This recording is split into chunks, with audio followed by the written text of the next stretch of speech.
we're getting ready to get started on our next part of the program. We've got some great sections that are coming up that'll be very interesting.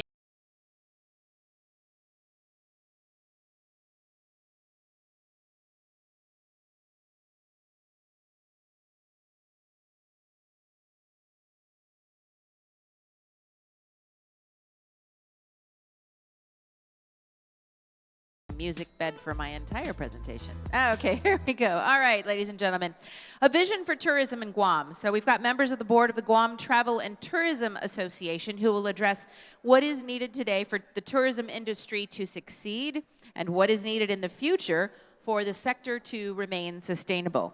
The balance of economic growth and maintaining the environment, the kinds of infrastructure investment that will be needed, as well as what must happen at the village level will be discussed. Community design and preservation of what makes Guam attractive to tourists will be a key to the discussion.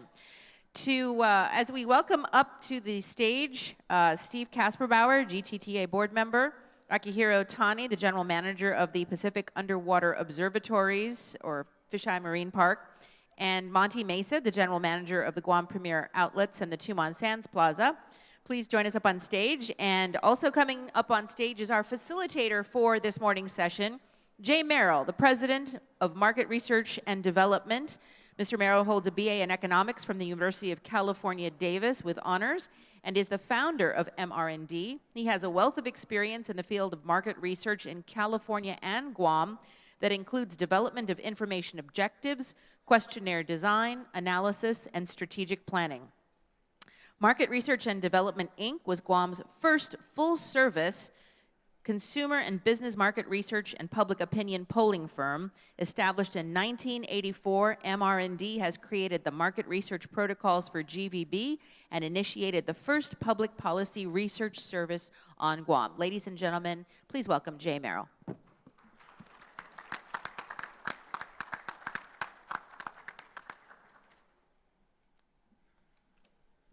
Good day, everyone.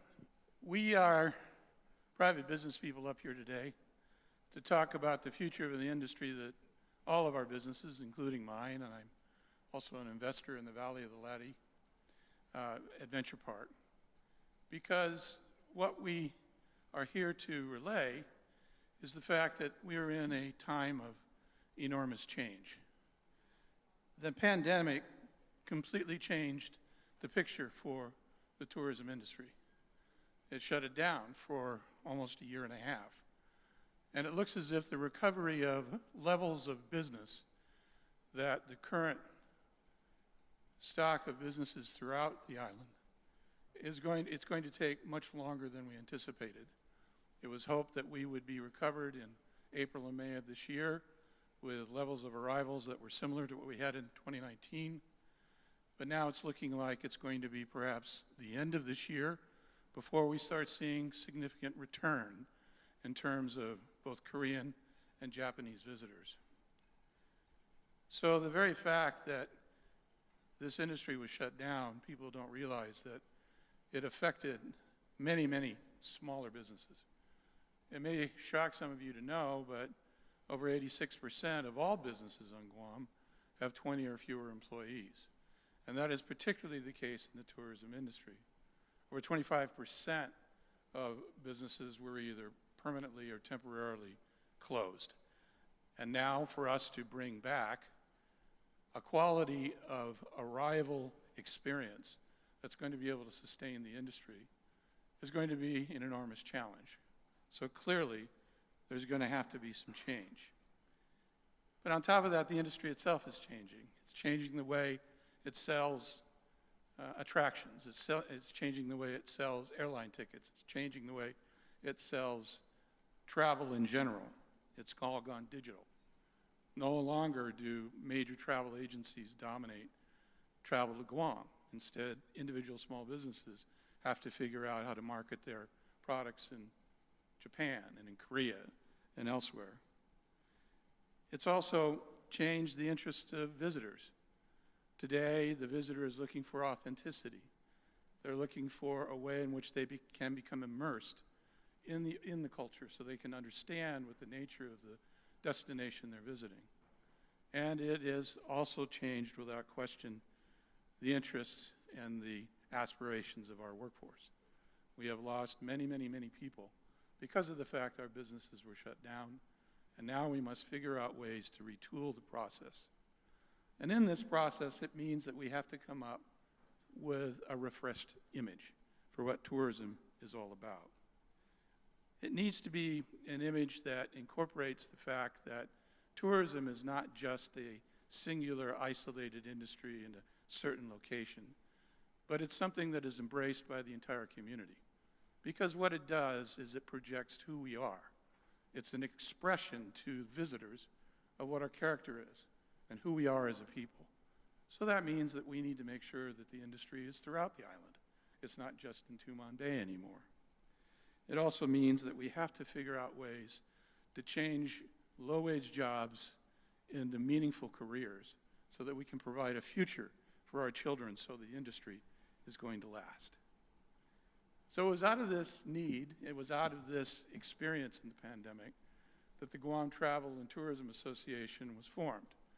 It was formed to give a voice to small businesses, ones that don't normally have the money or the votes to play a major role in the other organizations that have played such an important and excellent role in leading tourism to date. As times change, we felt it important that there be a voice change. So today we have the executive committee of the GTTA to provide an insight as to how this vision might be realized and to provide a thought starter as to how all in the community might begin to look at the priorities and necessities of what this industry, which has made up fully a third of our economy, needs to have. So the first presenter I'd like to bring up is Monty Mesa. Now, Monty is a former chairman of the Guam Visitors Bureau. He's also a former chairman of the Port Authority of Guam. Today, he's the general manager of both GPO and of Tumon Sands. So, Monty, help us better understand tourism. Thank you. Thank you, Jay. Half a day, everybody, and good morning. I really appreciate, again, Edwin for inviting us to join this symposium. And I think, I'm learning a lot. I attended it yesterday and saw some of the interactive surveys that are being done. And it's very impressive. I like the feel and I like the energy that you guys are sharing today. The first slide you're seeing, there's three things basically I wanted to share with you today. There's a short-term opportunity, a mid-term opportunity, and a longer range opportunity that we can further develop our tourism industry on Guam. One, just imagine Tumon Bay with some swimming rafts. I know some of you have remembered swimming at Ipao Beach 25 years ago, and there was a swimming raft. Today, there's none, only because it is a marine preserve. However, I'm glad that Mayor Hoffman is here because he sat in our GVB board discussing the opportunity that we can enhance the visitor experience, but also our local experience in Tumon Bay. Next slide. This is what it looks today. Very nice. Next slide. Imagine swing rafts. Today we have modern, contemporary, environmentally safe rafts that could be anchored in Tumon Bay. The only obstacle that we face today as a barrier to entry is getting the support and the cooperation from our Army Corps of Engineers. Remember that this is a preserve. We are protecting that. It's bring dividends. We brought people from New York, San Francisco, Chicago, and they swam in our marine in Tumon Bay, and they love to see the sea life we've got there. But just imagine, again, our local people, your sons, daughter, grandchildren learning to swim again here at our very prestigious Ipao Beach. Next slide. This is the second opportunity. This is a midterm. It's not a new idea. This has been discussed in our GVB board meetings, and it's just taking some time to execute. Just imagine every Easter we have our whole island community hiking up to put the cross and celebrate Easter up at Mount Lam Lam. Imagine how many of you today have taken that trekking or hiking up to Mount Lam? Show of hands. Okay, great. For those of you that have not been there, okay, next slide. We have an opportunity to make this the next Two Lovers Point or Laddystone Park or Inarohan Pool attractions, not only for our visitors, but also for our residents to experience. Next slide. This is some pictures that we took of the one on your left is how it looks today. But imagine, I'm sure some of you have been to some other national parks in the US, but just imagine if we put signage like this to help people guide themselves up to Mount Lam Lam. Next slide. This is on your left also some of the trails and the right picture of what the terrain looks like. Next slide. This is what it could be. This could be an opportunity for us to elevate the attraction of Mount Lam Lam. Next slide. Here, 360-degree fantastic view of our southern mountain range, our Pacific Ocean, Sela Bay, Seta Bay, and even Cocos Island. This is something that we need to look at and consider improving. Just imagine the picture on the bottom right. Just a simple platform so that when our local residents or our visitors come up to Mount Lam Lam, it is going to be dynamic, but also exhilarating to see this view. Next slide. The third, and this is a longer term opportunity for us. And this is not only for Guam, but for the entire Micronesian region. And this is something that we've been studying. I'm glad that Joe Havilana, the chief planner down at the Port Authority of Guam, we've been working on an idea, and hopefully now that, next slide, this is our Port Authority of Guam. And you see on the bottom center, that white area where there's a small ship right now anchored, that is called Hotel Wharf. That is our opportunity, and I'm glad that Jill just shared with me that they already have plans and have some funding to work and expand this Hotel Wharf so that we can accommodate our potential home porting of a expedition type cruise operation. This will not interfere with the weekly delivery of our container ships so that we will not impact or hold back any delivery of goods to any of the construction that's going on now or to the stores that they deliver to. Next slide. This is just a sample of the expedition ships. We've attracted port calls for big ships like the Japanese ships, Maru, but also the Queen Mary. We had the experience of accommodating cruise ships that go between Australia and crossing Guam to go to Japan, or the other way around where we have ships coming from Hawaii crossing and making a port call to Guam going to Australia. So we can continue to have that. But the opportunity that we need to consider is really this expedition type ships. There are global cruisers around the world who have traveled the world over. However, the opportunity for us is to attract them to our Micronesian region, and Guam being the hub of this expedition tours. Next slide. Again, to wrap this up, we have a short-term opportunity, a mid-term opportunity, and lastly, something that we need to look at improving as another means of job creations, and not only for Guam, but to our Micronesian region.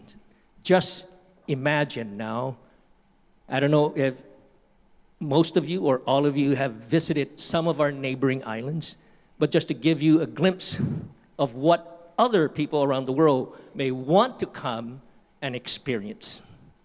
Next slide. This is CNMI, Rhoda. Next slide. Tinian. Next slide. Saipan. Next slide. Mug Island. Next slide. This is now FSM. Next slide. Kosorai. Next, Ponape, Namandao. How many of you seen Namandao? Very few. Chuk Lagoon, a very attractive location for divers. Next slide. Yap, the only place in Marianas that have stone money. Next slide. Next slide. Palau, Jellyfish Lake. How many have seen the Jellyfish Lake? This is another attraction that we need to shout out around the world to experience. It is amazing. Next slide. The Republic of the Marshalls. Next slide. Kwajalein Atoll. Next slide. Bacolod Islands. And lastly, Bikini Atoll. This is our opportunity for all of our planners today. It reaches everyone in this room in how we can connect this particular opportunity that will, again, provide jobs. Imagine the jobs that will be provided in each of these islands that can develop, like, not as big as Guam, but unique to their respective island tradition, costumes, and culture. We will be attracting high-level, high-spending cruisers that have been all over the world, but to come and learn and see the fantastic culture of the Micronesian islands. Thank you.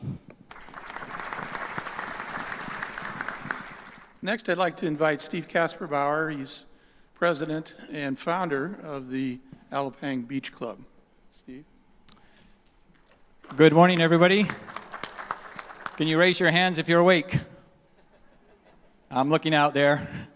All right, thank you. Appreciate that. Well, today we were asked to give what would we think would be the vision for moving forward in tourism.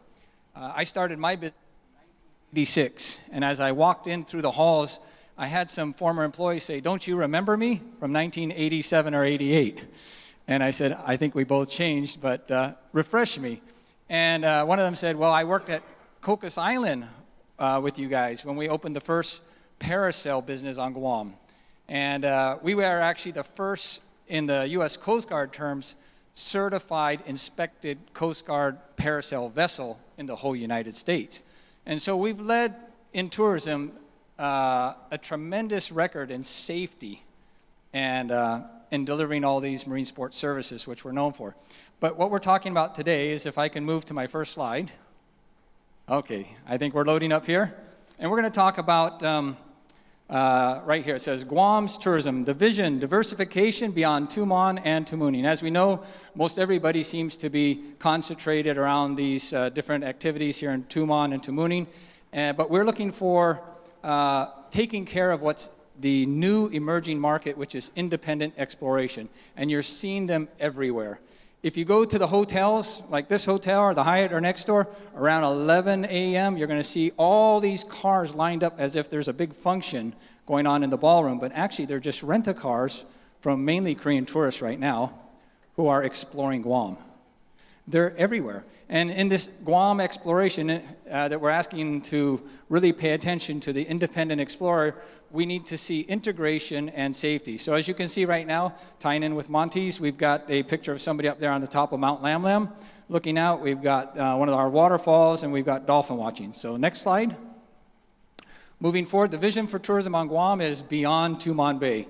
We've got beautiful Tumon Bay, as Monty said, put some rafts in there, get a few more lifeguard stations up, have a lot more interaction with the environment by having all kinds of signs that can promote the names of the fish and what they were used for, etc. And then on the other picture there, we see just how advanced, the Vision 2000 was way back then in building Pleasure Island, and that's gone very far. But unfortunately, our two main markets, Japan and Korea, are not producing babies as fast as Guam and the Marianas are doing. And so we have a really aging population that wants to come back, but they want to do more independent things. Next slide. So diversification. Currently, most of Guam's tourist-related hotels, stores, restaurants, and attractions are concentrated right here in Tumon or Tamuning. Next slide. The Tumon attractions are dinner shows, whether indoors with magic or special entertainment, or outside in the nature. We have the beautiful Tumon Bay and what's around there. Next slide. We also have like Two Lovers Point. We have amusement parks right in Tumon, water slides, etc. Next slide. And we have the shopping and places to eat. And it's stretching down into Tamuning as well. But when we look forward, next slide, we're looking at the independent exploration concept here because it's already happening. And it says, many repeat visitors to Guam from Korea and Japan have already experienced our main tour attractions. They look forward to independently exploring Guam on their own. Okay, and so with that said, we have a responsibility to make sure that these independent exploring tourists have a safe and productive experience as they go out, and usually in places where you wouldn't normally have seen them in the past. Next slide. So they travel to Guam, rent cars, and independently explore the island from Retidium Point to Maritzo. How many of you have been down to Retidium Point just prior to the pandemic opening? And did you see how many rent-a-cars were down there? There's probably about 300 people that were visiting a day Retidium Point. Can you believe that? And because it's a federal park, there's not too much interaction down there, but we need to make sure that those independent explorers don't drown, don't have problems with their vehicles being broken into, etc. And so it says here, these tourists do not use local tour guides. Instead, they rely on the advice or guidance of online sources, such as YouTube videos, blogs, vlogs, online travel companies, and online meta search engines. So as you can see there in the pictures below, everybody gets in the car and they take off. And they're ready for a good time, and we want to ensure that. So next slide, please. So exploring Guam by rent-a-car, as you see here, on the map, we have these little icons that I put there. Actually, my wife did this for me. And so you can see the red cars, and you can see the black boats, and you can see the man and woman icons for trekking or hiking, and then we see the mountains. But a real big component of this plan is having what you see there in the internet being provided everywhere. Okay, because these people are exploring and they need to make sure that they can have the resources to know where they're at, call if there's a problem, but most importantly is to share their experience live or shortly after with videos or pictures of what they just did. Everyone could be blogging for Guam from their own phone anywhere, all over, and that helps us bring back those tourists. Next slide. So, tying directly into the ultimate goal of increasing tourist arrivals, the strategic objective of tourism integration is to create a safe, friendly, all-inclusive environment that is attractive to our prospective and visiting repeat tourists, local military, and Guam residents while they explore beyond Tumon Bay altogether. So you go to Hawaii and that's a very mature market. And let's say you want to go down to the North Shore and you want to visit one of those famous shaved ice places. Well, you don't hire a tour guide to do that. You go there in your car, and when you're down there, you meet up with the locals and the military. Everybody is joining in together, and that creates a more rounded experience of what's really going on in the environment than just seeing the Koreans only going by themselves. So next slide. By providing such an environment, we will effectively create conditions that support and nurture the positive interactions between visitors and our residents. So here's some examples of the block party, and you can have the Japanese festival and other things that are happening down there at the Chamorro Village. These are great places where everybody is feeling a lot happier by mingling with the military and the locals along with those tourists, but they're doing it independently. So next slide.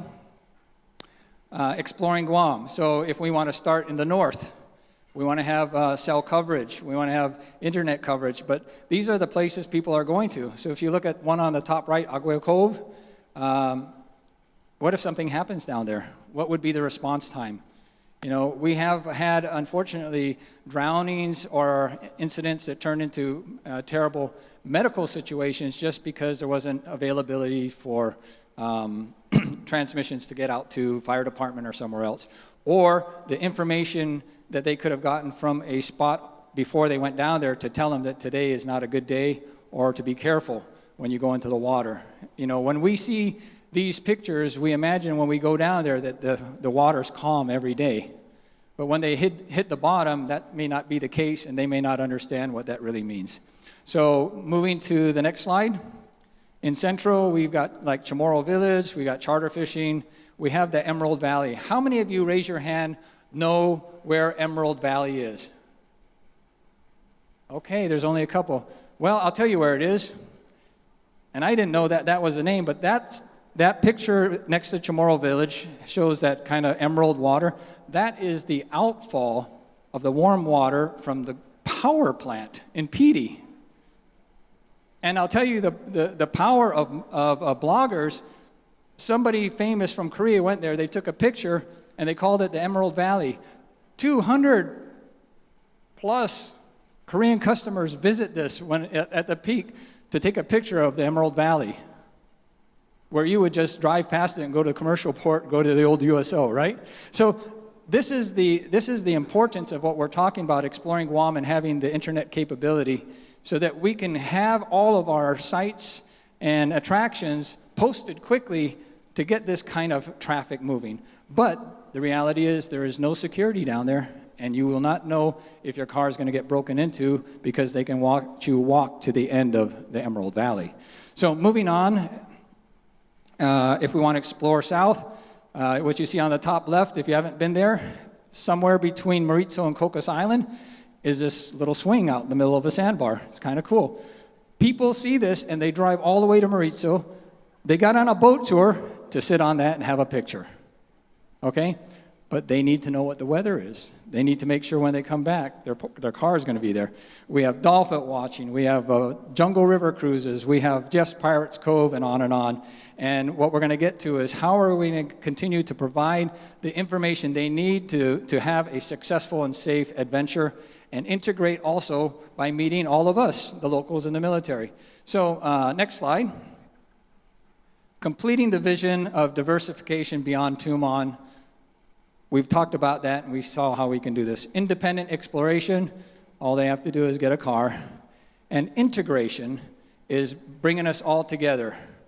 But now we have the most important aspect of making this a success, and that is safety, and that box has not been checked. So let's go look at this last couple slides. Next slide. As independent exploration becomes increasingly popular with tourists, Guam will have to responsibly provide total internet cell phone coverage throughout the island, in addition to a number of secure smart parks. Okay, so what are these secure smart parks? Next slide. Okay, as more and more visitors explore beyond Tumon Bay, complete cell phone and internet coverage will be essential for needed information, communication, safety, and peace of mind. With that said, you can see this guy's all the way down in the waterfall. He successfully made it, but sometimes they don't. And we've seen the fire department have to get in there much later than when they could have been notified.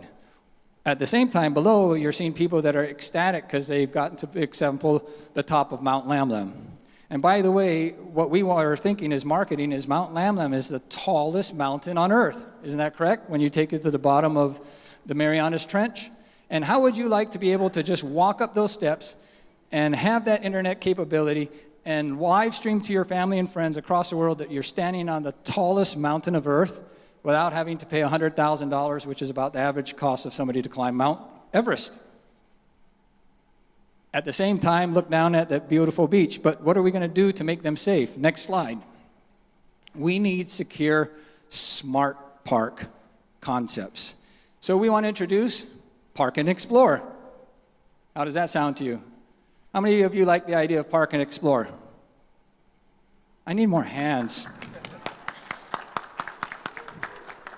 Thanks. Actually, my sister gave me that idea. But so thanks, Teresa. I had a different name for it. She said, you know, Park and Explore is exactly what we want. We want you to be able to park and explore, but it has to be a secure, smart park. And what is that? It's a place where you park because you're smart parking there. You paid for it, and you got somebody watching it. So what does that place have? It has, maybe when you pay to get in, a code for the internet, and it's going to download whatever is not only next to, let's say, Seti Bay, but it's going to download what's available in Umatic or Mauricio. It's going to have a place where you can shower, because of the nature of the area, you're hiking either to Seti Bay or up to Mount Lam Lam. And when you come down, guess what? You're going to ruin your car, or all the rent-a-cars are going to get ruined. It's going to have the code to get into the bathroom. It's going to have cameras that watch 24 hours and somebody there to do that. And so by paying for the smart park when you get in, offers you that secure concept that we want to introduce. And I myself was a crazy avid explorer of all of Guam until my cars got broken into. And unfortunately, my kids go risk themselves out with their cars. Well, they're my cars. But the reality is I'm very hesitant to go almost anywhere and leave my car parked while somebody watches me head off into the jungle. We need this for all of us. The military, the Guam population needs to get out, which we've done during the pandemic, and especially for our naive visiting tourists. So let's move on to the last slide. In this last slides, we're seeing that, look, this person is looking out at Seti Bay, but right behind him is Mount Lam Lam. And so in this case, we have this dirt strip down in the middle where the road is, and then there's a little bit of parking. And this would be an example of one place where I would put a Park and Explore secure park. There's other ideas that I'm going to show you in the next slide, but it's up to us to figure out where they're at. So next slide, please. Each secure Park and Explore location will include the following paid parking lot security features. So controlled access for entrance and exits, 24/7 electronic surveillance with cameras, solar-powered high-beam lights for full visibility, flashing blue siren-alike alert alarm, beacons which have a pull-down push button. If you're in trouble, you can hit that, it'll activate. You know, somebody's going to give you a hard time there. Free internet, Wi-Fi access, internet pop-ups for nearby attractions and weather conditions, and restrooms, controlled access, and more, depending on the area. Next. Okay, recommended initial locations, Haganya. Why do we say Haganya? It's getting crowded. Chamorro Village, the food trucks, the museum, all of those places. It's easy to maybe find a place where Boat Basin ends and the road going out to Sewer Island. There's always been a plan to fill that in and create maybe a Park and Explore from there. And then that would give an advantage for maybe small tuk-tuks or whatever you call it to zip people around to these places and they can come back to their rent-a-car. Maybe I'd even like to do that. There's Petey, there's places in Petey. Fisheye Park, that should be one because people park there and they're a target, or as well as down there maybe by Cabras. There's the Agate Marina. There's not enough room to park, so people are parking all over the place. But when somebody gets on a boat and the bad guys or girls who watch you get on the boat know that you've just left the marina for the next 2 hours, you have a high chance of being a victim of having your car vandalized.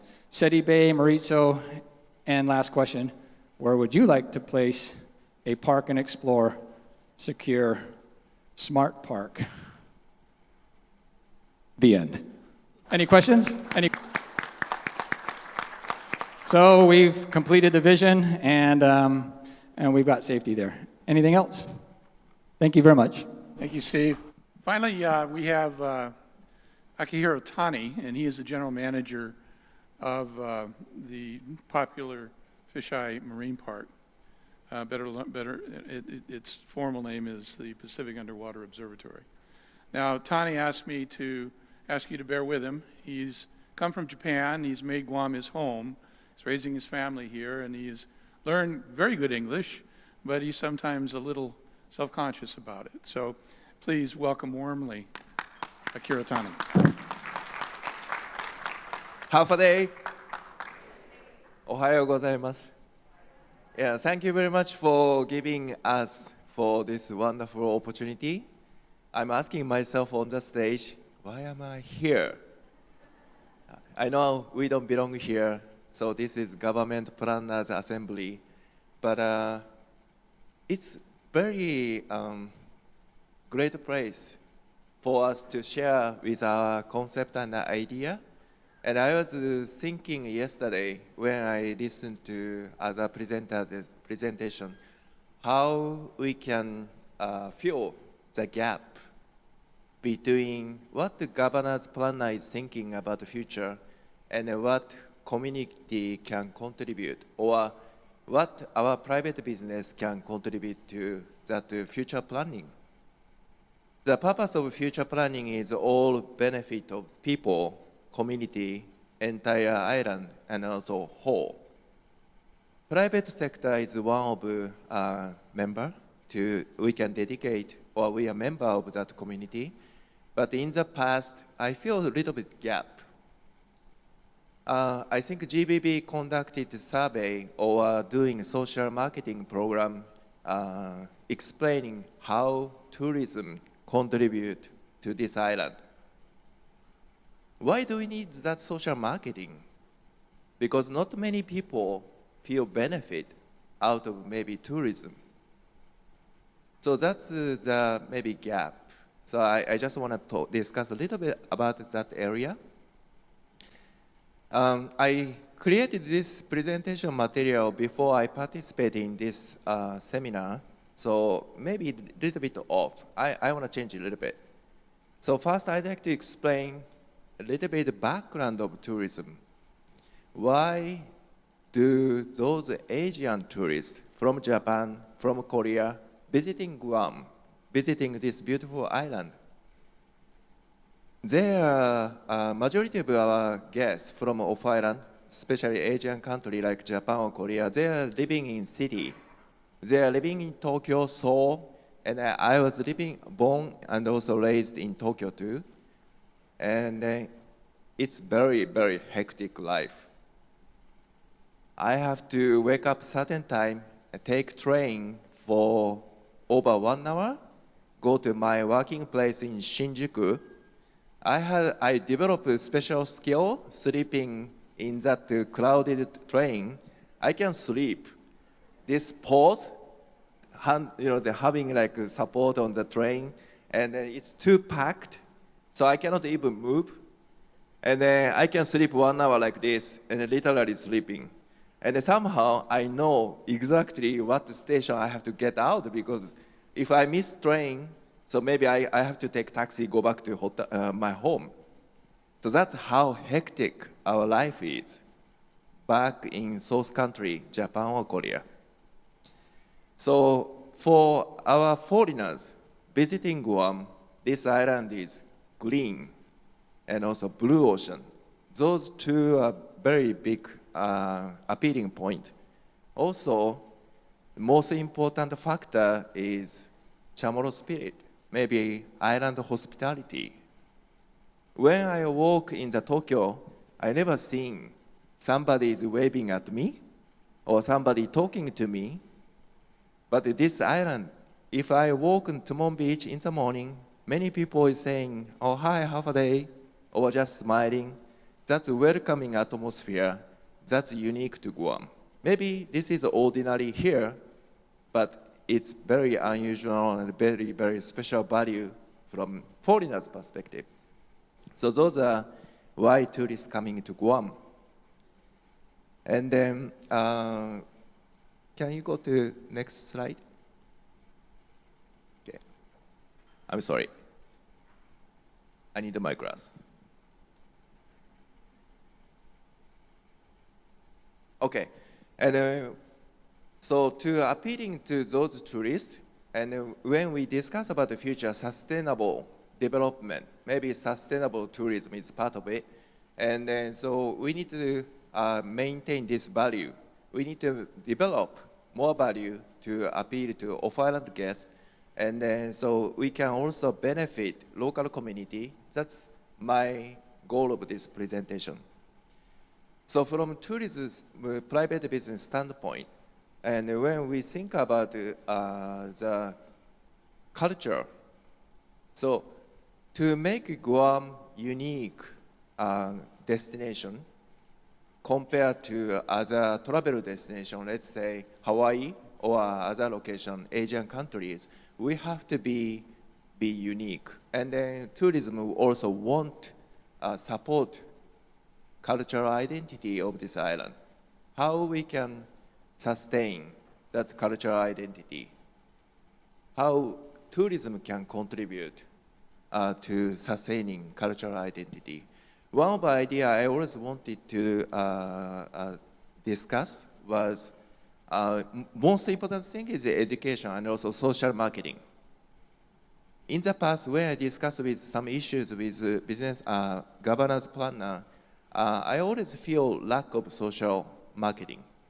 Social marketing is a very, very strong tool to make people aware, make people agree to what you are trying to do. I know there are so many good future plans, but not many people know it. And so we don't get enough support, so it doesn't materialize. Idea is good, but without funding, it doesn't materialize. From private business perspective, so normally we don't get fund, we don't get grant. So for past 2 years, I really appreciate for government support. So with PPP or any federal grant, LEAP grant, any program the government give to our private sector, therefore I can still stand on here, but normally we don't. So private business side, if we have vision, if we do have a goal, so we're gonna generate income. Without income, we cannot do anything. We cannot wait for grant.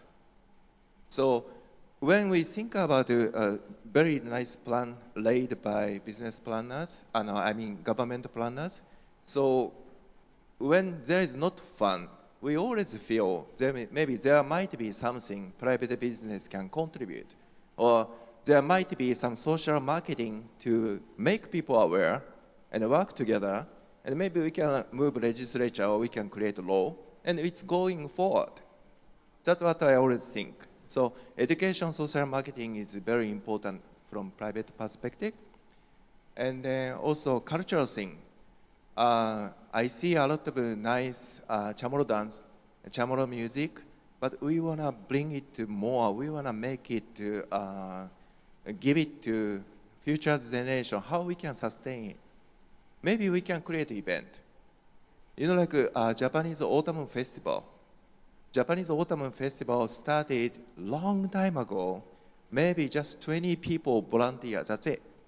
But before COVID, everybody know it became so big. So we attract a lot of dance group from Japan too.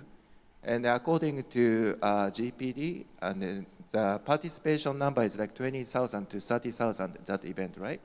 We can do same thing with Chamorro dance and song. So if we create those opportunity for high school children, let's say, in Japan there is like dance competition. We call it dance competition for high school. So every year, high school dance group participate in one location. They compete. They watch each dance group's performance, each other, and they get new idea, like this assembly. Everybody discuss their plan, and we get the idea, and then it's gonna create another inspiration opportunity.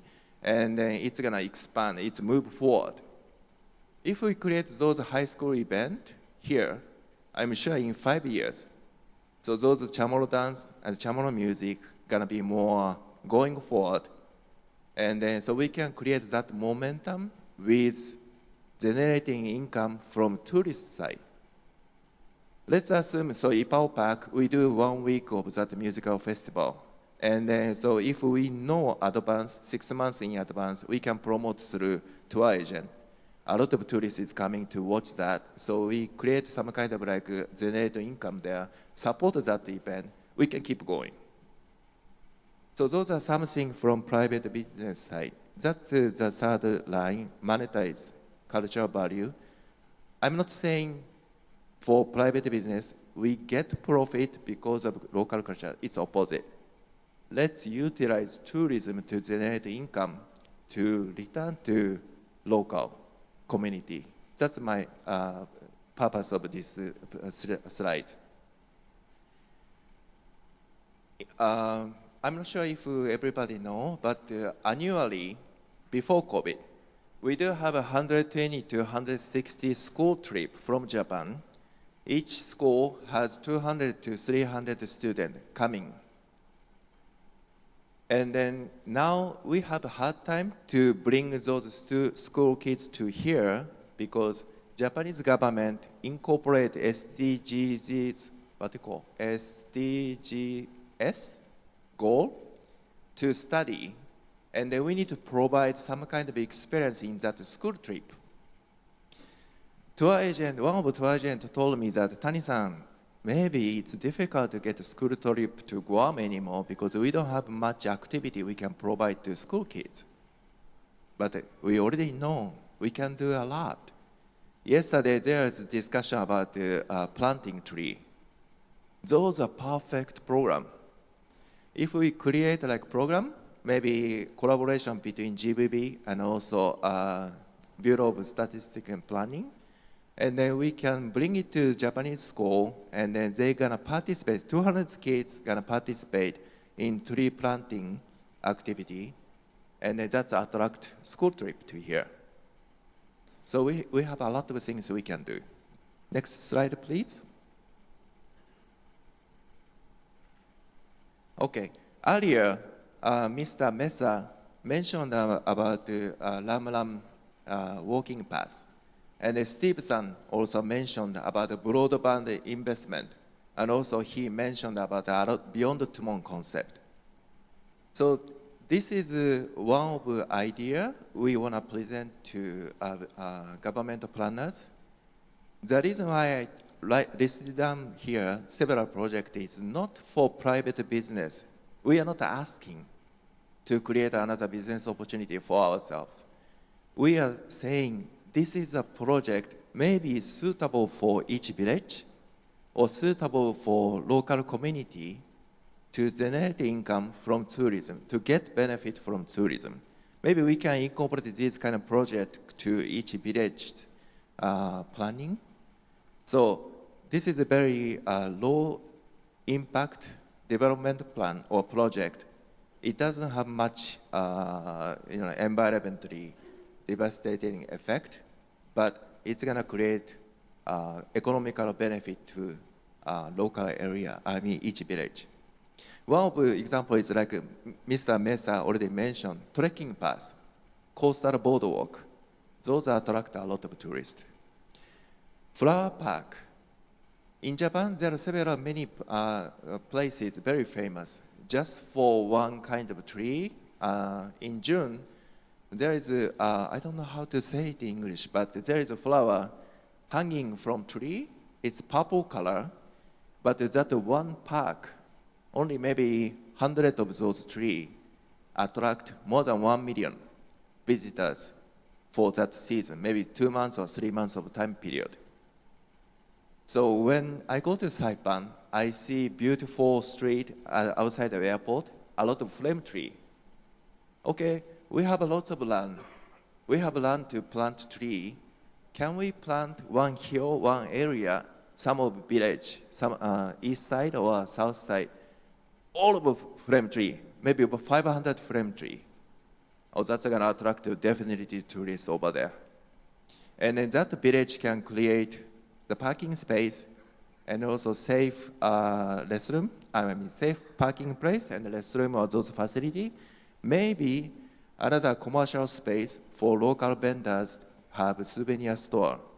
If we do have visitor more than 500 people or 1,000 people every day for even 2 months period, well, that generates a lot of income for local village.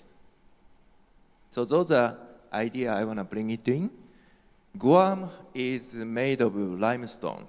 And in Okinawa, one of the very famous sightseeing spots is Limestone Cave. And then one of the friend, he's kind of adventurous, a local friend. He posted Facebook, he's hanging in the limestone cave, but I didn't know that Guam has such a beautiful limestone cave. It's undeveloped. But maybe that belongs to a government of Guam land or village land, I'm not sure. But if we created those facilities, income goes to village, and they make it like beneficial for that village, creating some economical activity. That's another possibility too. So here I had 3 brief presentation as a sample for those projects suitable for public, not suitable for private business. So please, next slide, please. Yeah, one of the idea, maybe it can be tied with Mount Lamlam, is Marianas Trench. Marianas Trench is unique for Guam and maybe Saipan or this area, and we can utilize to attract a lot of tourists. Maybe we can create the monument at Mount Lamlam, or maybe east side of undeveloped area, village, creating a monument and attract tourists over there. So next slide, please. So this is not my idea. This is the project some of UOG professor or volunteer is trying to materialize on this island. So everybody knows that coral, coral reef surrounding Guam, it's damaged severely. And I see that damage too. Maybe our business, fishery, is also creating another damage.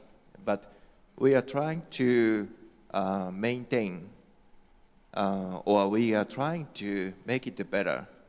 And I'd like to support this project. I'm not sure who I should talk to, but I want to just discuss about this project a little bit, and then I hope this project gonna be materialized. Next slide, please.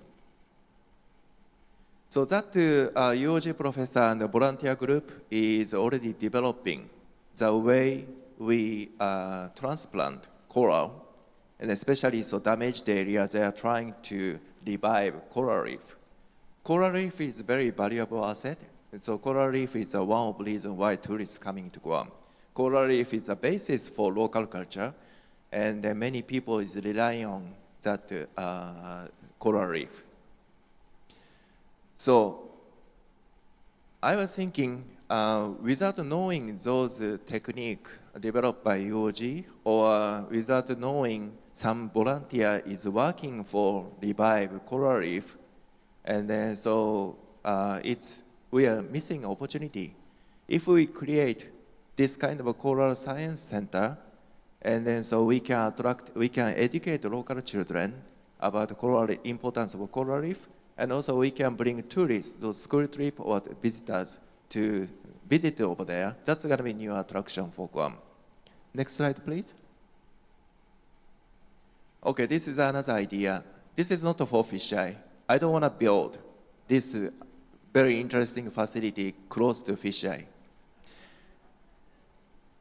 Yeah, this is called Underwater Museum. Seems like there are several underwater museums already developed all over the world. And then when I read that story, the inventor of this facility was actually trying to protect coral reef. The issue I have at the fisheye or PT Marine Bomho is overcrowded divers, especially tourists, because they are not licensed. They grab on coral, they kick coral, and then so it damages the area. So I'd like to control the number of divers coming over to fisheye area. But as a private business, I don't like idea of regulating. I don't like idea of imposing fee.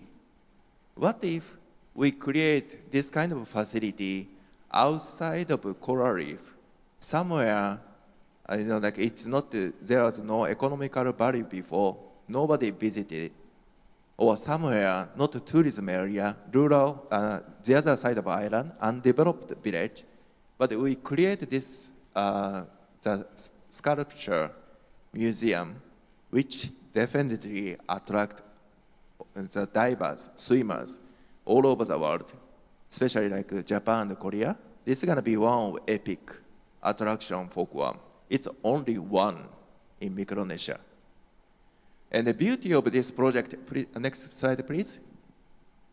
Beauty of this project is we can create Chamorro theme. I know there are legends, there are stories in local stories.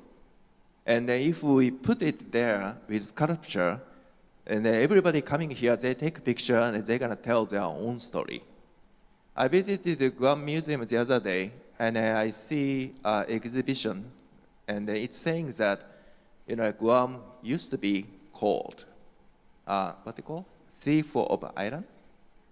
But the Guam side, we do have a story. It's false claim. So there is a story Guam want to also tell to the world, right? So if we create like a statute section, like 5 sections, one section is like Yumatak Bay, Mazaran, Galilean ship came, and there's some story, or something like this. And this is a good opportunity. Sorry, I take too much time. And this is my end of story. Next slide, please. Okay, so this is what I wanted to say. With my limited English, I'm sorry, so I couldn't manage well, but I just want to tell, maybe we can do something together for the future of Guam. Thank you.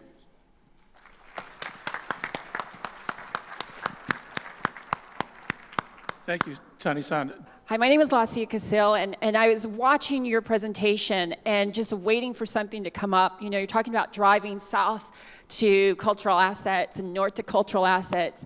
And in between, I think that you guys have missed the most undervalued cultural asset that we have, which is our capital city of Hagatna. It's the oldest settlement on Guam, dating back 3,500 years, the oldest settlement in the Marianas, the oldest city in Oceania. We have 21 heritage sites. We have, it's only 2 by 2 square kilometers. It's totally walkable. You can walk from the Laddystone Park to Paseo. We have a beautiful river that's overgrown that could be developed into a beautiful walkway. We could build a boardwalk from Alupang all the way to Adelup. So I just wanted to throw that out there because I didn't see it. And I have to admit, clarify, I'm an advocate for Hagatna, but I think it's one of our most undervalued assets that you guys should really take a look at and please, support. Thank you. Okay, with that, thank you all very much. Great presentations. I wish we had more time for them all, but we've got to keep the program moving, and we're really over time now. So our next presentation is going to be on housing. It is the factors affecting affordable housing opportunities for Guam's families. So I'd like to ask to join us on the stage the panelists, Liz Napoli, Siska Hutapea, and Ho Un and Mary Guerrero, while I introduce our facilitator for this next section. So Matt Santos is currently the Deputy Director of the Bureau of Statistics and Plans. He has been the deputy since 2019. During his time at BSP, he focused on improving the government's collection of statistics and reporting modernizing Guam's criminal justice, customs, and regulatory operations, reforming permitting, and enhancing the government's planning function. His industry experience prior to joining the Bureau encompassed construction, private equity, software development, healthcare, financial services, and government. He earned his bachelor's in economics and mathematics from UC Berkeley and has an MBA as well. So we would like to welcome up to the stage Matt Santos and his panel. Matt? So since everybody's introduced, we'll go over a high-level overview of what our panel is going to go over. Can we go to the next two slides? Next one. There. So we'll have the state of affordable housing and the housing market trends, the perspective from the private sector and proposed solutions for the government, low-income housing update from Gura, and is that better? There, okay. We'll have Guam Housing that will be providing an update about how they're addressing the gaps for people that don't qualify for low-income subsidies. And then we'll have a panel discussion that involves both our planning efforts, sustainability, and how that mix can coexist with affordable housing. So why this topic is such a big deal is because Guam's kind of experiencing the perfect storm of factors that affect affordable housing. And we could go to the next slide. So some of the general ones are going to be that housing options are limited, higher-end housing is more profitable, expensive lots lead to expensive housing, extending its infrastructure is expensive, and material scarcity and material costs associated with Guam design requirements, also make it more expensive. I could go through the list of them, but I think everybody can read. Some of our major issues right now are the interest rates, almost,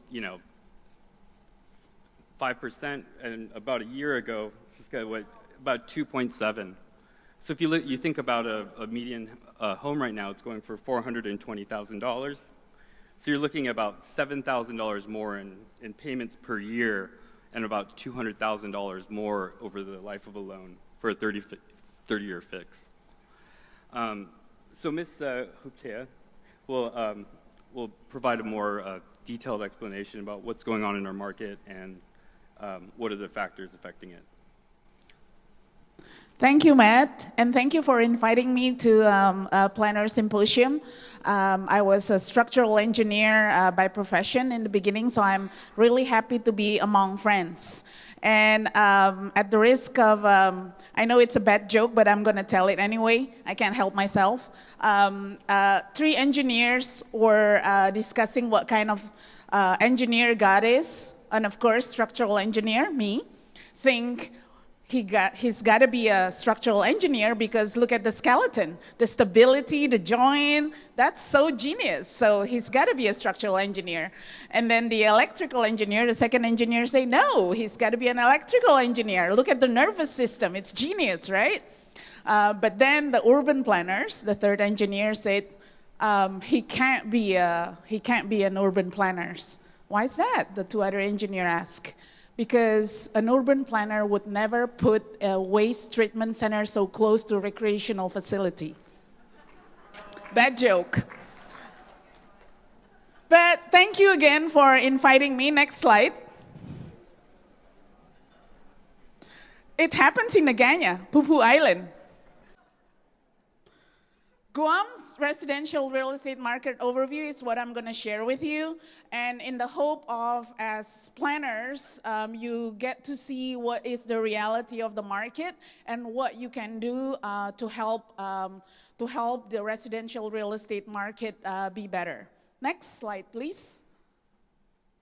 So I'm going to talk about the sales activity, median price, building permit, and rental market. Next slide.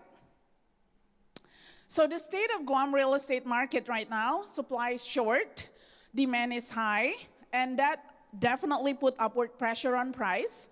Rising interest rates, skyrocketing construction costs, and the problem of affordable housing, and the fact that we have an $8.6 billion construction activity happening right now. Next slide, please. So I want to broad out this because now you see why it's so difficult to find a contractor. We are kind of at the peak. This status of construction activity was shared by the former military commanding officer Stasik. He now moved to Hawaii, but the peak of the construction of the military buildup is happening now until fiscal year 2026, but we all know construction always have delay, so it might get pushed back. And after that, you know, the construction activity is not gonna mellow down because there's pent-up demand for private sector constructions that is being put on hold because the military projects are absorbing all of the construction companies' capacity. Next slide. So I want to talk about the residential real estate market. Residential real estate sales in 2021 accounts for about 450 million, about 75% of all the total real estate sales in Guam last year, nearly 600 million. And in 2022, the fiscal, based on the first 2 quarters, the first 6 months, it's going to be about around 500 million US dollar. So about 500 divided by 12, about 40 some million a month. Next, please. Median price. So on this median price, unfortunately, that black thing is covering it, but the single family dwelling right now, the median price of single family dwelling in Guam is at 420,000. In 2008, it was 215,800. So if you take an average, that's about 4.5% annual increase every year, way above the inflation rate. But if you look at it from the 2015 at 224,000, to now the 420,000 is actually closer to 10% increase annually. And that's not good. Next. As you can see too, during the pandemic years, there's a slowdown in the new construction and that caused limited supply. And now in 2022, based on the first 6 months, we are ramping up because it does make sense for a developer to build, and so we have more. But average over the 30 years that I've collected the data on the building permit, we're averaging about 300 units per year. And of course, in the pandemic years, it went down a little bit, and that's also caused a limited supply. Next, please. What does a $420,000 house looks like in Guam? This is it. You get a 3-bedroom, 2-bath in Agate, or a renovated old house, 4-bedroom, 2-bath in Dededo. That's what you get for 420,000. Next, please. And what about the $320,000 median price for condominium? What does it look like? So Ladera Tower, the white elephant in Mangilaw, 220 units about, was built by Korean developer in the early 90s as a hotel and condominium. They just went into the market last year, and a 3-bedroom, 2-bath there is about $317,000. Or you can get an older Paris acre, but very well maintained, at $320,000. Next, please.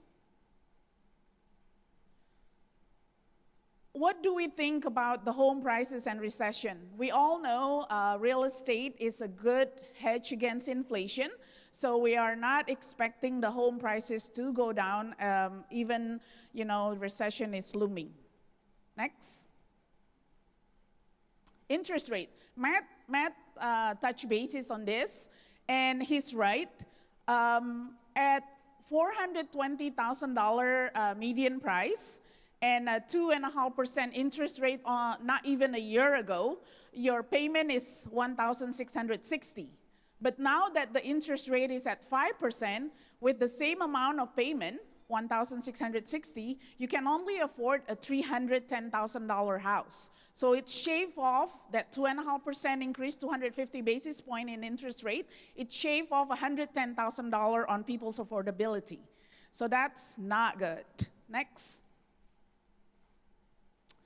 These are the historical from 2018 to 2022. By the way, Cornerstone Valuation built this database ourselves because we want to be the best in the market, but we also want to give the decision maker data so that they can make informed decision. But look at the division of or categories of prices on single-family dwelling that are sold between 2018 to 2022. Is it because developer just want to have like high profit? Of course, everybody wants to do business for a return. But also, what happened is it's harder and harder to get house lot that has all the infrastructure. And it shows in the median price of house lot. Before, a median size of house lot in Guam is about half an acre. Before you could get half an acre, the median price for half an acre house lot was only about $60,000. As of 2022, because of the limited supply in easily ready to build house lot, the median price for a half acre is $100,000. 67% higher than what it was. So what can, next slide, please. I know Kathy and her team at GURA works a lot on this affordable housing initiative, and I have one of the largest, LIHTC developer on island, Mr. Ho here too. So these are currently the housing initiative, but it's not enough. Because every year, GURA can only give about 2 million tax credit, about 3 million now, and that can only generate about 60 to 80 units per year on the LIHTC project. And that's not enough. Next. So I've shared this before, and Guam Affordable Demographia has a study, International Housing Affordability Study, and seriously unaffordable if it's the median price of house divided by the median household income is 5.1 and above.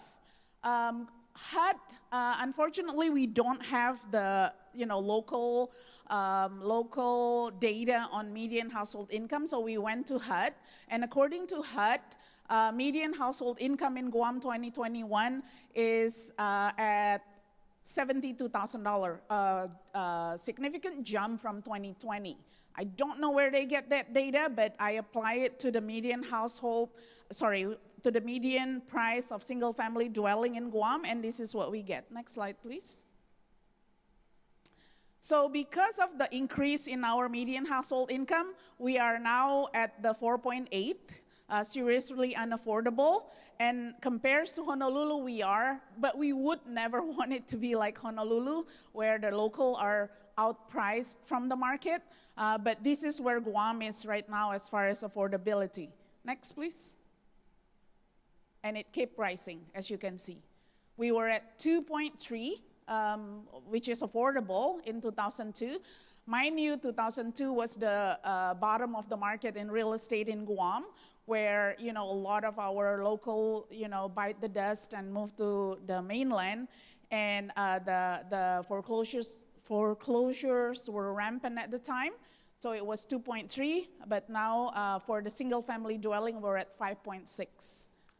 The 4.8 is based on single-family dwelling and condominium. Next, please. So how do we bridge these gaps? And I shared this in the Affordable Housing Symposium that was done by UYOG and GURA. My family went to Monbachtal in Germany a few summers ago, and they have this cabin, 4-bedroom, 1 bath, and they design it, and it's only 800 square feet, and they design it so efficiently that it makes sense for people. And because of the high construction cost in Guam, it makes sense to have a design, and I know Guam Housing Corporation is working on this. It makes sense to work on a design of a house that are compact and efficient, and have the permit ready to be copied or ready to be issued. And I think, it makes sense for a government agency to have this, like maybe 7 sets of floor plans that local young couple can just take and bring to DPW and have building permit. So it makes sense to make things smaller. And then later on, when the young family, earn more money, they could expand and just design it in the beginning so it doesn't, it doesn't look like just like additions and additions. Next, please. The other thing too is, I mentioned that Guam land ownership is about 1/3 private sector, 1/3 government of Guam, and 1/3 federal government. So what that means is government of Guam owns 1/3 of the land in Guam. And I don't think, and I'm on the board of Guam Economic Development Authority, and right now, if any private company wants to lease land more than 5 years, they have to go through legislature. I don't think we have done a good, we already are a good steward of public land. We could do better. We could do better. We could make inventory of public land, have priority lease, and then lease the high value land so that we can have seed money to build a trust fund and use the fund to complete survey and build affordable housing.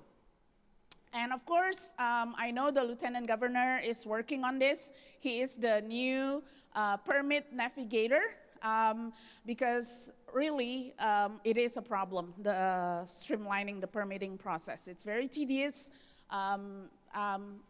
I experienced it firsthand just to build a 2,000 square feet house in Chalan Pago.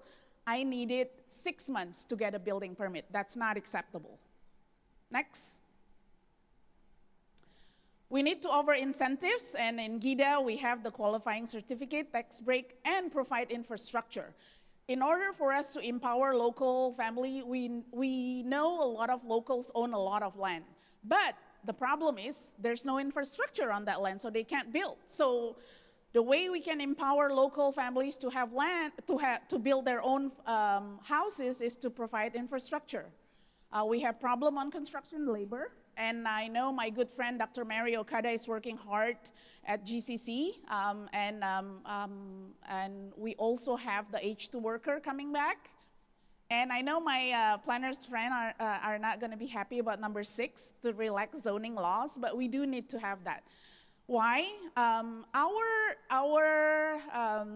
livelihood in Guam, we like to live in a compound as a family. And if we make the additional dwelling unit, legal, and we build it within setbacks, we can finance it, it will really empower the local family. So that's all that I wanted to share. I know this panel is between you guys and the great lunch, so I won't take up so much of your time, but I hope what I shared is worth your valuable time. Thank you so much.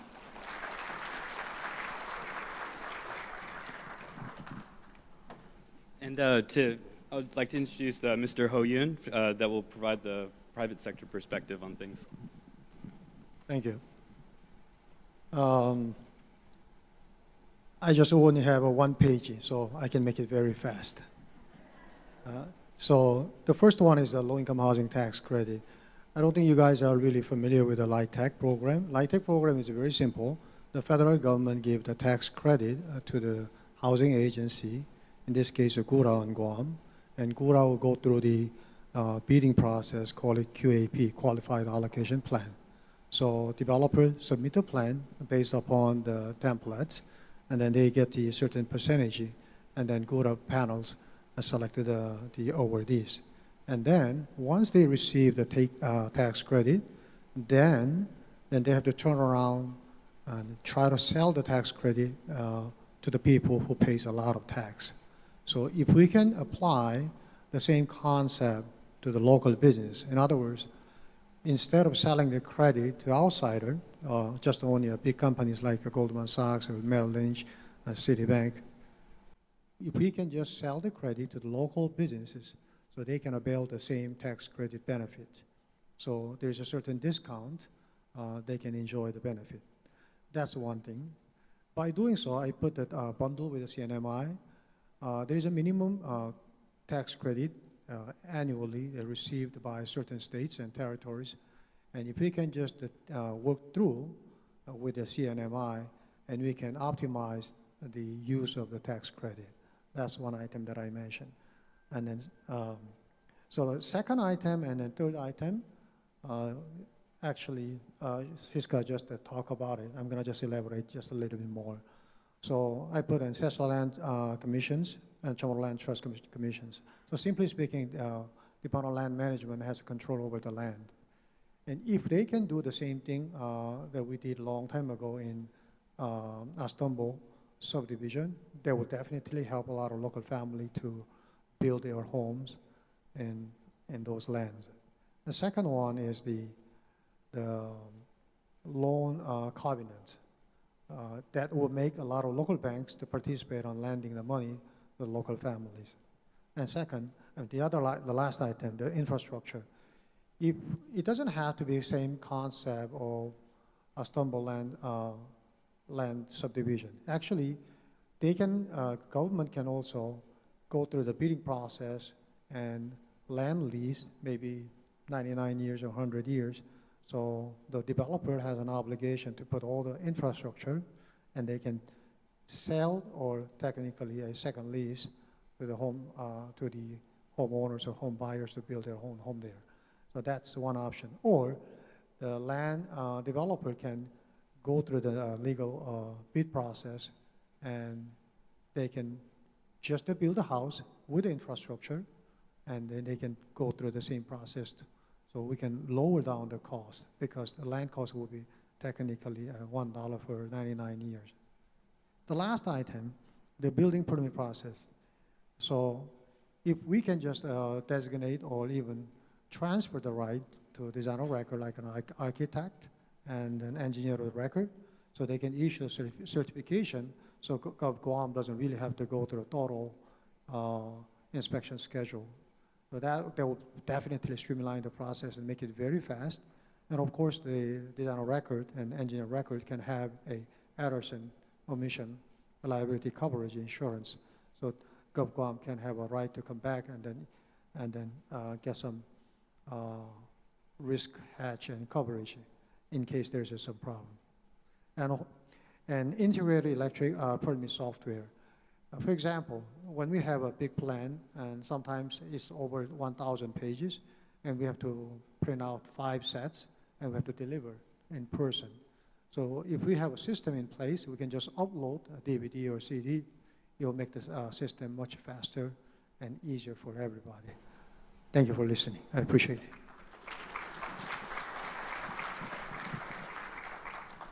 Oh, and before we move on to our next speaker, I could speak to some of the permitting reforms and updates that we've done to address this. I'm personally involved on the automation side. So we're at the evaluation phase for procurement that's actually going to cover from land use to compliance. So everything in between. So from your zoning to your grading, building occupancy, and then you have your fire clearances, your sanitary permits, and then any type of code enforcement that would happen after that. So we've been able to finance the entire life cycle of development here in Guam, and we're at the valuation stage, which is pretty much the last stage in a procurement. In terms of the labor shortage here on Guam, I don't know if everybody knows, but now the Department of Labor can endorse H-2B labor on the premise of adverse impact on outside base construction. So although we're doing these two things and it's not a full fix, we are making some progress in addressing these things to kind of help bear the burden of the cost on Guam. And now I have the pleasure of introducing Kathy Taitano, who's the chief planner at GURA. Hi, I'm Kathy Taitano. I'm the chief planner for GURA, and I have been for about the last 17 years. And first and foremost, my apologies that my director isn't here today, but I'm hoping to be able to go ahead and cover the basis of of what the symposium was hoping to accomplish, and I will do so quite quickly. I'm probably going to go just a tiny bit off script, Matt, but because in deference to the time and availability, I also wanted to bring up the fact that while we're here and we're planners and we're all talking about planning for affordable housing on this panel, affordable housing is that moving line, is that ticket. It's not something that we're unaware of. I mean, Gora, 60 years in the game. It's our 60th year by the end of by December 18, and we are involved in providing safe, decent, and affordable housing for folks who don't get to own their homes. I mean, that's largely what we've been known for since our inception. That said, that also includes what we have come to describe as basically the continuum of housing opportunities, and that includes folks who aren't on the spectrum who are going to be owning, but a heavy emphasis lately on renting, but also those who can't even provide for that. So I just I ran into Diana Calvo, who's the executive director for Catholic Social Service, as she's attending today, and it was just a firm reminder about how we are having to provide for housing needs for people along an entire spectrum of need. Today we're here and we're talking about affordable housing, and we're lucky enough to have folks from the rental properties, from the rental supports, and then a strong discussion about how affordable housing has become on Guam for everybody who's even looking for it. Not to discuss those that aren't even looking for affordable purchase. They just want to rent and be comfortable enough to know that you get to go home and it's nice and cool or warm, depending upon what your deal is, but that you've got a safe roof over your head. Gora, I think, to keep it quick, our Section 8 program is a good example of how affordable housing is not going to be a need that goes away anytime soon. The authority is authorized right around 2,500 permanent vouchers from the U.S. Department of Housing and Urban Development, and we have no trouble at all leasing them up. We get a firm figure of dollars to support those units, those 2,500 vouchers, and so every time the cost of housing goes up, the dollars didn't go up. So the vouchers are going to be, we aren't going to be able to support as many families as we would, as we want to, as we need to locally. The other thing that's going to play into that is that we're not even finding the supply of housing. It's either through conversion, folks who are looking to provide housing for a different price point. So units that were available are not available at all. And we're struggling with those kinds of things, which is why we love the partnerships that we have with folks who provide the low-income housing tax credit program opportunity. Like our friends with Mr. Yun over there with Cortec to provide for a partnership of a partnership to be able to use credits that the government of Guam receives to sustain a group of people who need affordable rental opportunities. So while I've gone a bit off script, Matt, I hope I've done just a moment to take in. And when it comes to Section 8 housing, let me give you a perspective. Maybe that'll be best. As a perspective, we have the 2,500 vouchers, but we also run a wait list. And our wait list runs perhaps run about 2.5 years. We will repopulate a wait list, and we cap it at 1,800 so far. So we will run a whole week open to bring in as many individuals to the program as prospective participants in the program, but 1,800, and it'll take us 2.5 years to go through that list, and it's open for just a week. Now we open it only for a week because if we leave it open, that list will be 3 times that amount, and then we have an issue with really expectation. So we have to manage their expectations and our abilities to meet that housing need. There will never be a day when Gora will say no to available vouchers, and so we are going to continue to try and assist the community by providing for that need through the low-income housing tax credit issuances and our own efforts in-house. So Thank you, and thank you for the opportunity to be here today because affordable housing could take up a whole day on its own. So thank you guys over at the Bureau.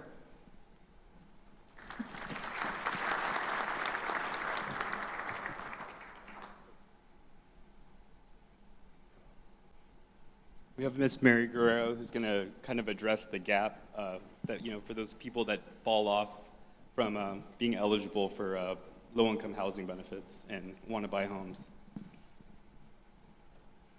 Thank you very much for the invite to participate in a very, very sensitive issue when it comes to affordable housing. Now, Guam Housing exists so that we can provide financial assistance to first-time homeowners who cannot get financial assistance through conventional means. And what that means is that before they can come to Guam Housing to obtain financial, they would have to be denied by a bank or any financial institution for the amount that we have determined they may qualify for. And it could be for reasons that they don't have the down payment, it could be a credit issue,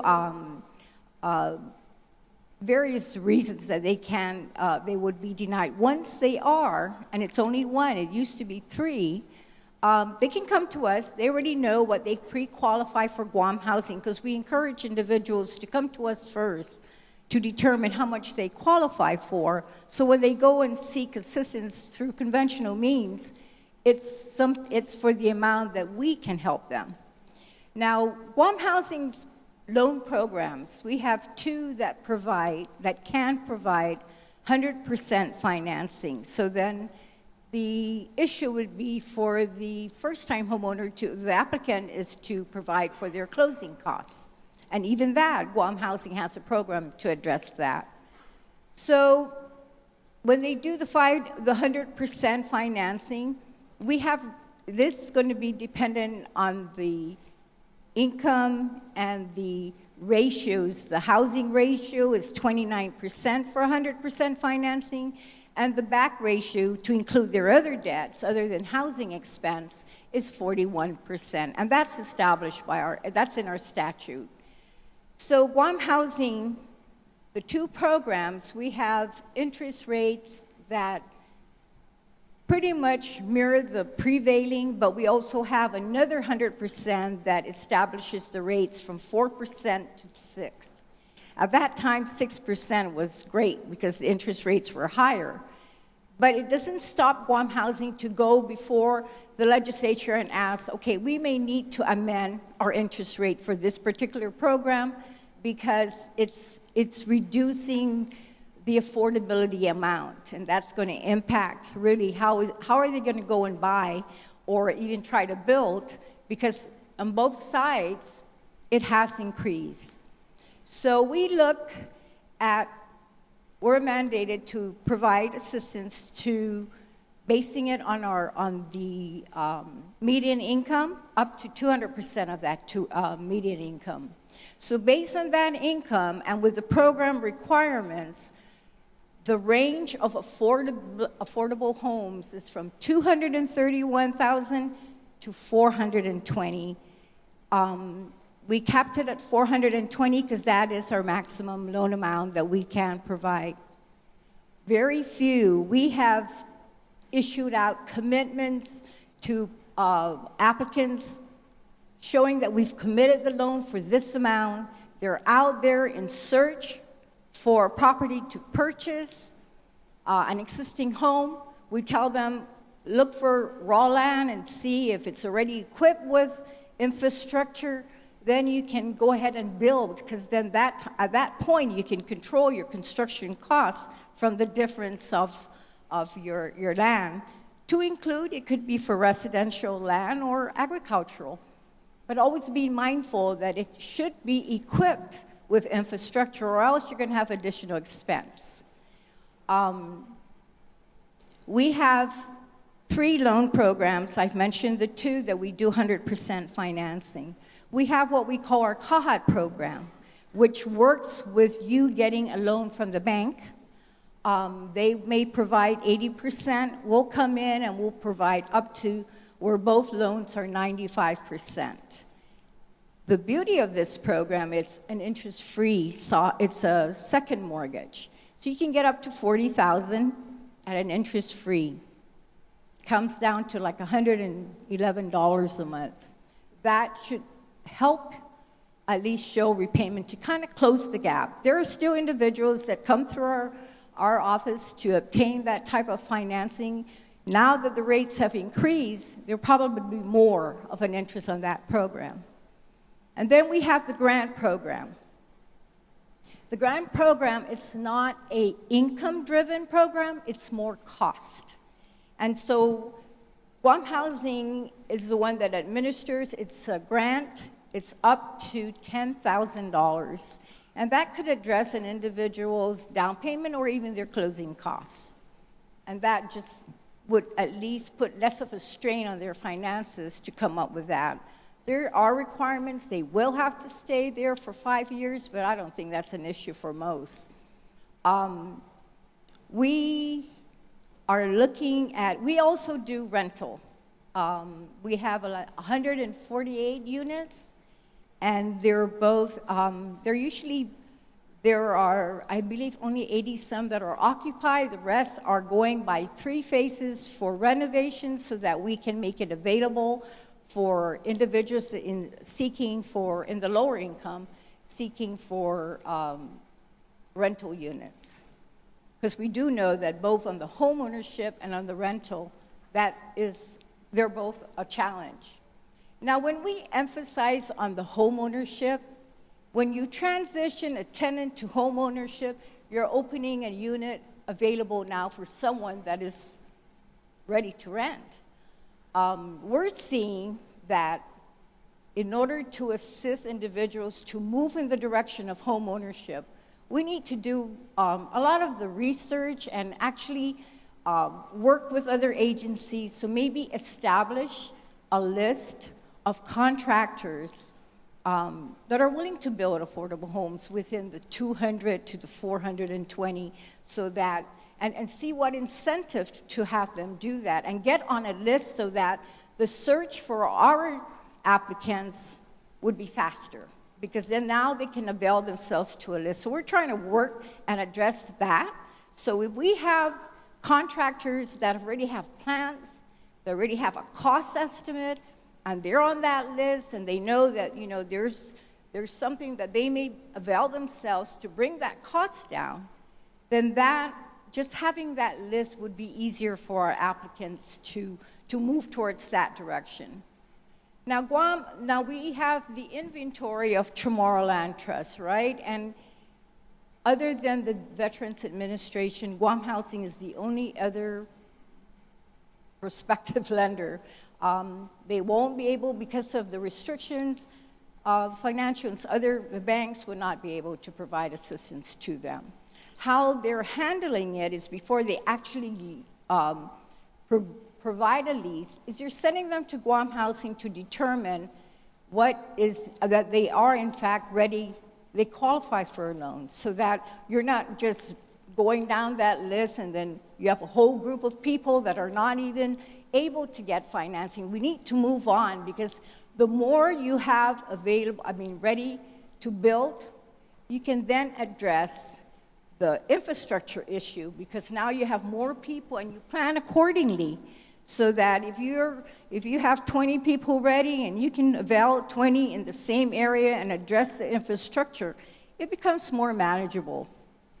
Now, I know that on one of the presentations about the Trust Fund Act, the Housing Trust Fund, well, Guam Housing back, I believe it's in 2012, there is a Housing Trust Fund Act, and the only program under that act is that grant, the first-time homeowner assistance program that allows for that grant. And the funding associated with that is coming through this cheated funds, but that was very clear that it's already directed for the grant. Now, this Housing Trust Fund it's going to address the issues for funding. And as funding is there, then we can identify all the priority of all the challenges or the barriers for addressing home ownership, housing, whether it be for the homeless, emergency. Once you have a fund, then you can list and you can divvy it out based on the priorities. So that act already exists. We really need to go back and we need to determine how best we can address the funding source. We need to work together so that whatever is suggested and we submit it to the legislature and eventually approval, then we can identify programs that we need to fund. That's it. Our programs are on our website, www.guamhousing.org.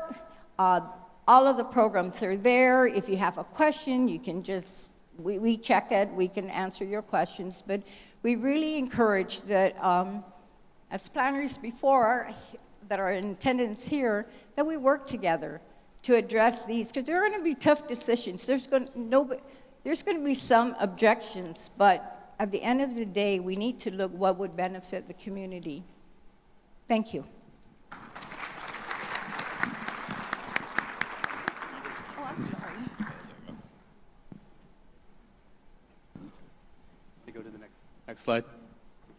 I'll try and keep this really short, but I think this last part's kind of critical for us to kind of integrate this discussion into the overall theme of our symposium, which is long-term planning and sustainable growth. So the first question of the panel is going to be: do you believe Guam can address affordable housing and achieve a sustainable growth at the same time? So some of the examples that I provided are, trying not to concentrate low-income communities into a single area. Ensuring that, new developments, even single-family homes, contribute towards, any impact or mitigation, design or infrastructure impacts, and also require them to have design features so that they don't impact their surrounding community. I know we discussed this yesterday when we were talking about stormwater and, dealing with hazards created by development. So the question, especially to our private sector members, is: do you believe that there can be a balance between affordable housing and then also imposing costs on, developers or homeowners when it comes to their impact on their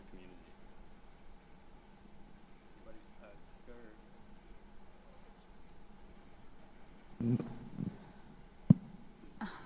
I think this is a question that Mr. Ho can answer, but I'll try, to digest this. Yes, I think, spreading the affordable housing supply all over Guam. We know the southern part of the island, the land cost is still affordable in the south, but then we also do not have reliable public transportation system. So that is a challenge. The reason why it's good to build the new affordable housing in Tamuning is because it's the employment centers. And that's where people work and make money, and at a relatively short distance to where they live. The other thing too is putting more cost to developer is not gonna help the affordable housing issue. But I do believe in empowering the local landowners, the local population. We do have that infrastructure bill, Matt, and I know the government is working to utilize it, but enabling or providing infrastructure in the south, more infrastructure in the south, power and water line is going to help.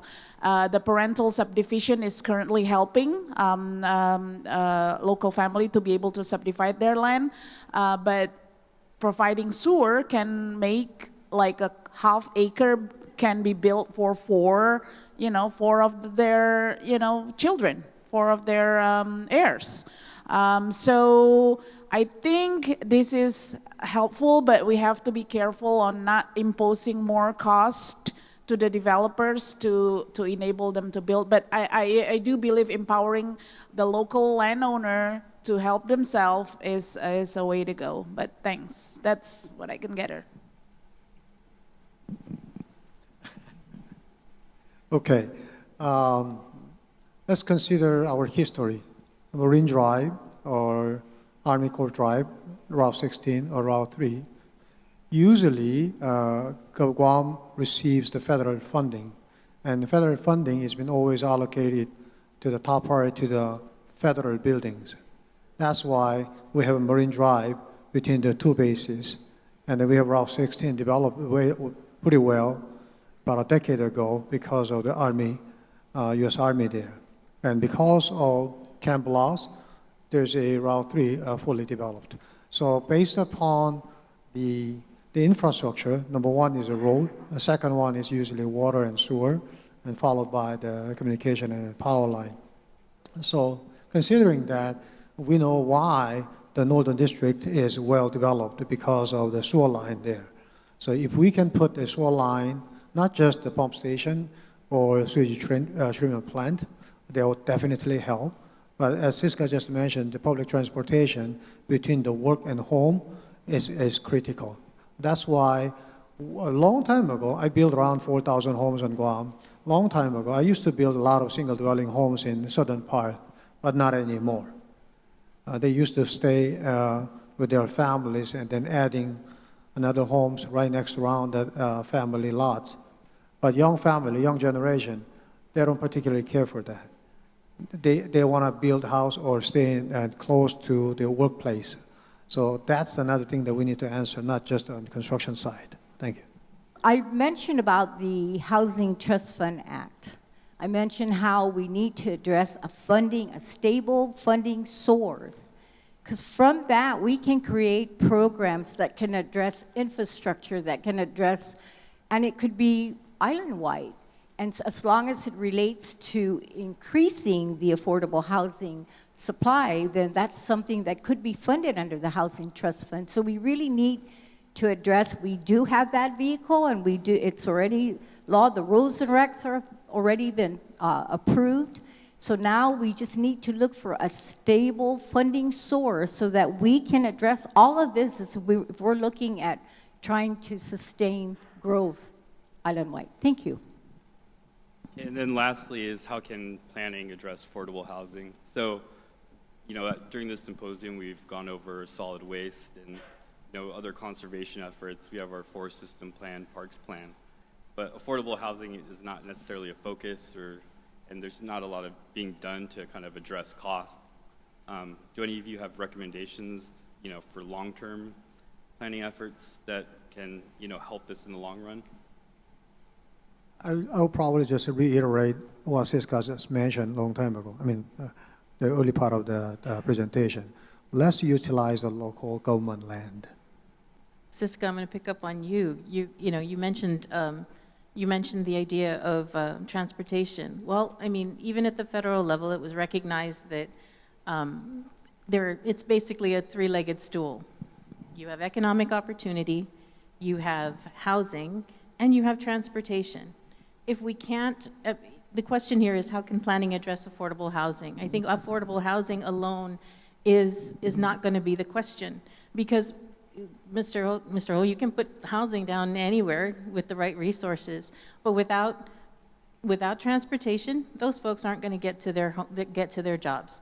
If there's not if there aren't community resources put in, safety and security, then it won't be safe and comfortable to live in this place that only has houses. And we won't be able to get that unless there's somebody having a job to go to. And it would be great, it would be more than great to be able to not have to drive halfway across the island to reach your job. We don't have all of these things. And I think that's where the planners come into being. It's that we are able to take these resources, know where they are federally, locally, and right down into the services provided by the NGOs, and to integrate those things, to leverage our resources to be able to provide, because no one resource is going to be able to provide everything that we could possibly need. And when we can do that, and when we can plan for folks from the most needy to those who can probably walk away without thinking twice about what resources they need, then we can go ahead and that's only going to fall to the planners. That's what we have to be aiming for, is this concerted, consolidated effort to create a dynamic program of development that recognizes our shortcomings as a government and our needs as a community, our cultural awareness of how we love to live in little compounds, but knowing that, now that's not necessarily going to be the case. And we don't go vertically. We don't build up. We don't build in density. Those are cultural things that I think we've just never wanted to deal with. And living in a smaller unit, something that you can build upon or grow out of and grow into another house, those aren't concepts that we've ever really had to deal with, and they're hard ones.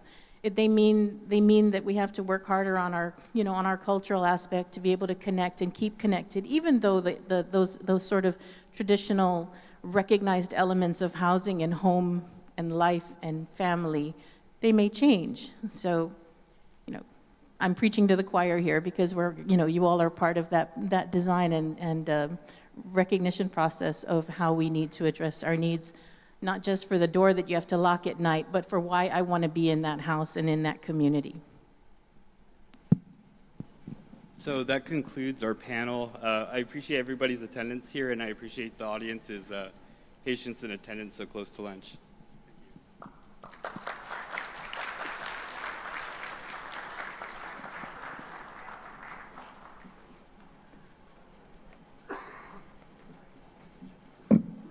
Thank you. That was a very interesting panel. I can't say I'm really happy after it. Wow, those house prices. Ouch. But very, very, very enlightening.